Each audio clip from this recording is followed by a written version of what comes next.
Bonjour chers amis, on se retrouve pour les 2 halachot quotidiennes. Baruch Hashem, nous commençons un nouveau chapitre. Nous sommes toujours au Shulchan Aruch, chapitre 11 du Code de loi. Et je vous invite à découvrir les chapitres précédents, toujours sur le même site, ici Israël Torah. Baruch Hashem, on a commencé vraiment la première halacha du Shulchan Aruch. On mérite d'avancer, léat. Nous sommes ici, din, routé, à tzitzit. On va parler maintenant toujours sur le tzitzit, mais on va faire maintenant un petit focus sur les fils des tzitzit. Les halachot précédentes, on a parlé de tzitzit en général, n'est-ce pas? Là maintenant, le Shulchan Aruch nous fait un chapitre sur les fils du tzitzit. Désolé pour les dames, c'est encore un petit peu technique, ça concerne plus les messieurs, mais c'est pas grave, vous pouvez partager également dans votre entourage, vos maris, vos enfants, vos petits-enfants, etc. On nous dit ici que les fils des tzitzit, lorsqu'ils sont fabriqués, c'est comme pour un Sefer Torah, c'est comme pour une Megillah, par exemple, c'est comme pour une Mezouza.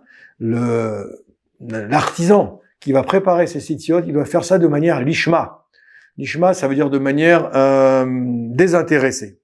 Désintéressé, ça veut dire c'est pour la mitzvah du tzitzit. C'est pas désintéressé, parce qu'on peut le rémunérer d'ailleurs, hein, c'est un professionnel, il va être rémunéré, mais il est fait de manière, on va dire, focusée. Il ne fait que ça, lishma. Il est constamment concentré dans la mitzvah. Et d'ailleurs, quand on va fabriquer le tzitzit, on va dire les shem kedushat tzitzit. On va dire en étant concentré sur cette mitzvah du tzitzit. C'est-à-dire donc pour les tzitzit. Les tzitzit de soie qui sont fabriqués en Israël ou dans d'autres pays. En général, c'est plutôt en Israël que c'est fabriqué. Je suis pas sûr qu'il y ait des fabriques de tzitziot dans d'autres pays, peut-être aux États-Unis, mais en tout cas en France, pas à ma connaissance. Donc les tzitzit de soie qui sont fabriqués en Israël avec des fils qui sont filés à l'étranger par des non-juifs, ils sont pas valables. Comme pour le Sefer Torah, comme j'ai dit, comme pour la Mezouza, comme pour la Megillah, si j'ai maintenant un sofer non-juif qui écrit un Sefer Torah, mon Sefer Torah n'est pas kasher. La Mezouza n'est pas kasher. La Megillah n'est pas kasher. Vous comprenez? C'est pareil pour le tzitzit. Si maintenant je monte une usine pour fabriquer des fils de tzitzit et que je prends du personnel non-juif uniquement qui va fabriquer ces tzitziot, ben ça posera un problème. Ok? Pourquoi? Parce que le filage n'a pas été fait, les shem mitzvah, les shem, donc l'ishma pour la mitzvah, d'accord? Et donc ça posera un problème. Et on peut pas les enlever maintenant et puis les refaire l'ishma, c'est pas possible. Il faut vraiment prendre des nouveaux tzitzit, des nouveaux fils pour les attacher comme il faut.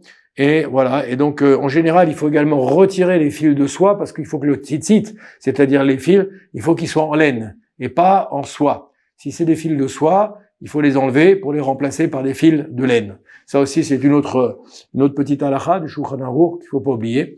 Et donc, on nous dit ici que normalement, Shulchan Aruch, il rappelle déjà à son époque, Rabbi Yosef Karo disait, il faut que le grand rabbinat, que les rabbins, dans chaque région où on peut se trouver, qui rappelle aux personnes de faire attention où, à quel endroit, et chez qui on va aller, donc acheter les tzitziot, ou les talit, ou les téphilines, ou tous ces objets de culte. Il faut faire très attention, on les achète de telle manière à être sûr qu'ils soient kashers.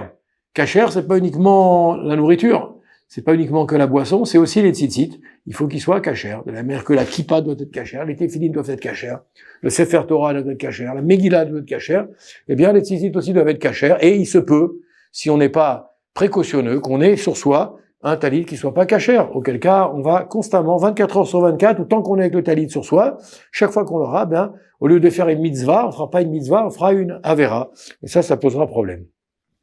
Ça, c'est la première halakha. La deuxième halakha, on nous dit ici, si maintenant, d'après certaines opinions, si des fils qui n'ont pas été filés, l'ishma, qui n'ont pas été faits avec l'intention de fabriquer un talit, mais simplement pour faire du commerce ou sans aucune kavana, sans aucune pensée kodesh, de pureté et de sainteté, mais qu'elle est mélangée maintenant à un grand nombre de fils qui ont été faits l'ishma, malgré tout, la quantité la moins importante va invalider la quantité la plus importante. Vous comprenez? On pourrait dire maintenant, j'ai quelques fils qui n'ont pas été fabriqués avec de bonnes intentions, qui ont été fabriqués par des non-juifs, etc., mais qui sont mélangés à un grand nombre de fils qui ont été fabriqués comme il fallait, de manière lishma, c'est-à-dire avec toute l'attention qu'il fallait, les dispositions qu'il fallait, c'est quand même pas valable. On nous dit, il faut quand même les enlever, et donc prendre des nouveaux tzitzit selon la majorité des avis. Voilà. N'oubliez pas le téléphone en bas, si vous souhaitez approfondir ces deux halakhot.